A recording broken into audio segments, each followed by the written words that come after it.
ধারাবাহিকের শুরুতে আমরা কলেজে দেখতে পাই নোবেল ফিউচার কলেজে পানি দূষিত হওয়ায় অনেক হোস্টেল ছাত্রী অসুস্থ হয়ে পড়ে।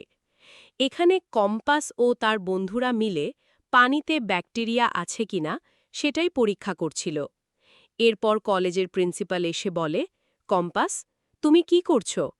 তখন কম্পাস বলে, পানিতে ব্যাকটেরিয়ার উপস্থিতি আছে কিনা সেটাই পরীক্ষা করছি। টিডিএস মিটার, ফিটকিরি ও বিকরণ দিয়ে পরীক্ষা করছি। পরবর্তীতে পানি পরীক্ষা শেষে কম্পাস বলে, স্যার, এই দেখেন, পানিতে ব্যাকটেরিয়ার উপস্থিতি রয়েছে। এখন আমাদের একটা পিউরিফিকেশনের ব্যবস্থা করতে হবে। আর তাছাড়া তো আমরা জানি কোথা থেকে পানি দূষিত হচ্ছে। ফিল্টারের কথা শুনে কলেজের প্রিন্সিপাল বলে, কিন্তু সেটার জন্য তো অনেক সময় লাগবে। রাতারাতি তো আর পানি দূষণমুক্ত করতে পারবে না।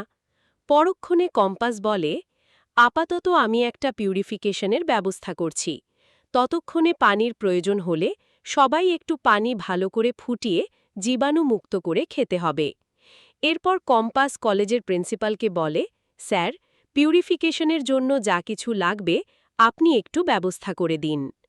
অন্যদিকে আমরা চৌধুরী বাড়িতে দেখতে পাই, অরিন নোবেল ফিউচার কলেজ থেকে বাড়িতে এসে ঘরে ঢুকে রিৎজা ও বিহানের কথাগুলো ভেবে অনেক হাইপার হয়ে যায়। ঠিক সেই সময় মোহিনী এক গ্লাস শরবত এনে বলে, এই শরবতটা খেয়ে নাও আর মাথাটা একটু ঠান্ডা করো। এত রাগ করলে চলবে না। এমনিতেই তোমার মা অনেক রেগে আছে।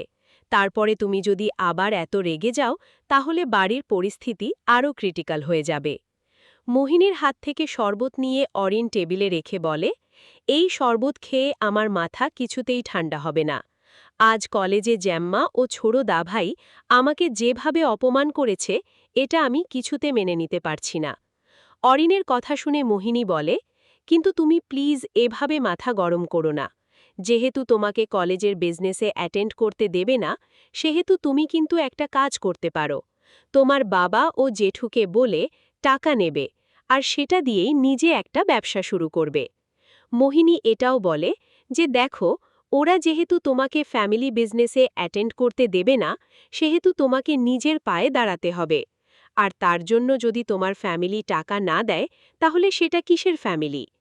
মোহিনীর কথা শুনে অরিন বলে, তুমি একদম ঠিক বলেছ। আমি বাবাকে আজকেই বলবো কথাটা।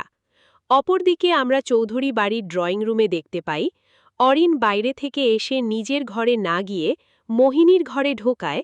পৃথা তাই আর বলে, বাইরে থেকে এসে নিজের ঘরে গিয়ে ফ্রেশ না হয়ে আগে ওই মহিলার ঘরে গেছে। আমি অরিনের জন্য জামা কাপড় বেছে দিয়ে এসেছি। তখনই রশ্মিকা এসে বলে, মা, তুমি আবার কখন দাদাভাইয়ের জামা কাপড় বেছে দেওয়া শুরু করলে? এদিকে মাহি বলে, মা, অরিন তো তোমার জামা কাপড় বেছে দেওয়া পছন্দ করে না। এই কেন ওর ঘরে গিয়েছিলে? সবার এমন কথাবার্তা শুনে পৃথা কি বলবে কিছু বুঝতে না পেরে চুপচাপ দাঁড়িয়ে থাকে। তখন কিঞ্জল বলে, তোমার কি হয়েছে সেটা বলবে?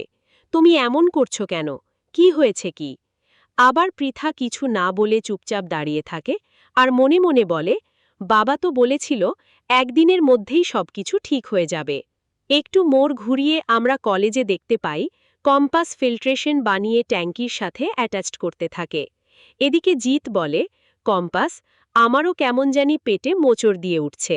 আমিও তখন এই পানি খেয়েছিলাম। জিতের কথা শুনে বিহান বলে, শুধু কম্পাসের অ্যাটেনশন পাওয়ার জন্য সবকিছু নাটক করছে। কথাটা ভেবেই বিহান বলে, আমারও কেমন জানি পেটের মধ্যে মোচড় দিয়ে উঠছে। হয়তো মিটিংয়ের সময় আমিও এই পানি খেয়েছিলাম। বিহানের কথা শুনে কম্পাস বলে, কিন্তু ওখানে তো ফিল্ট্রেশন পানি দেওয়া হয়, তাহলে আপনি এই পানি খেলেন কখন? একদম বাজে কথা বলবেন না, আমাকে চুপচাপ কাজটা করতে দিন। অন্যদিকে আমরা দেখতে পাই, মোনালিসা তার বন্ধুদের সাথে আলোচনা করে কিভাবে ইঞ্জিনিয়ারিং ফাইনাল পরীক্ষায় কম্পাসকে ফেল করানো যায়। অন্যদিকে আমরা দেখতে পাই, বাইরে থেকে অনেক লোকজন এসে কলেজে চিৎকার চেঁচামেচি করতে থাকে আর বলে, কলেজের পানি দূষিত হয়েছে সেটা আমাদের জানাননি কেন? আমাদের ছেলে মেয়েরা অসুস্থ হয়ে পড়েছে। এদিকে বিহান এসে বলে, আপনারা প্লিজ একটু শান্ত হন, কেউ এভাবে চিৎকার করবেন না। আর কলেজের পানি দূষিত হয়েছে সেটা আমরা মাত্রই জানলাম। ফিল্ট্রেশন করার জন্যই কাজ চলছে। বিহানের কথাকে শুনে সাপের লোকজন নিজেদের মতো চিৎকার চেঁচামেচি করতে থাকে। পরবর্তীতে ধাক্কাধাক্কিতে বিহানকে ধাক্কা দেওয়াতে পড়ে গিয়ে মাথা ফেটে যায়। তখনই কম্পাস এসে বলে, আপনারা কেন এমন করছেন? আপনাদের চাইতে এসে অন্যায় করছেন। একটা মানুষের মাথা ফাটিয়ে দিলেন। আমি আপনাদের কথা দিচ্ছি, কলেজের ফিল্ট্রেশনের ব্যবস্থা আমি করব। আর আমি যেই কাজ পারি সেই কাজের ভিতরে ঢুকে আপনারা প্লিজ এভাবে কেউ চিৎকার করবেন না। আপনাদের সন্তানদের কিছু হবে না, সব কিছু ঠিক হয়ে যাবে। শেষ পর্যায়ে একটা মহিলা মোহিনীকে ফোন করে বলে, ম্যাডাম, সবকিছু আপনার কথা মতো হয়েছে, বিহানের মাথা ফেটে গেছে। অন্যদিকে আমরা চৌধুরী বাড়িতে দেখতে পাই, ড্রয়িং রুমে সকলে বসেছিল। সেখানে অরিন এসে কিঞ্জলকে বলে, বাবা, আজকে আমি কলেজে গিয়েছিলাম মিটিং অ্যাটেন্ড করতে, কিন্তু আমাকে বিজনেস জয়েন করতে নিষেধ করেছে জ্যাম্মা। যেহেতু আমাকে নিজের পায়ে দাঁড়াতে হবে, সেহেতু তোমরা আমাকে কিছু টাকা দিবে, যেটা দিয়ে আমি বিজনেস শুরু করব। অরিনের কথা শুনে কিঞ্জল বলে, তুই তোর জ্যাম্মাকে কি বলেছিস? বিজনেসের সকল দায়িত্ব নাকি রুদ্র আর বিহানের অধিকার আছে, এটা বলেছিস? তুই কি মনে করছিস আমি কোনো কথা শুনিনি?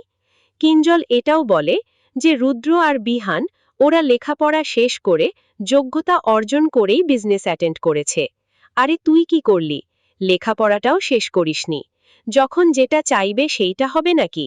কিঞ্জলের কথা শুনে অরিন কিছু না বলে চুপচাপ দাঁড়িয়ে থাকে।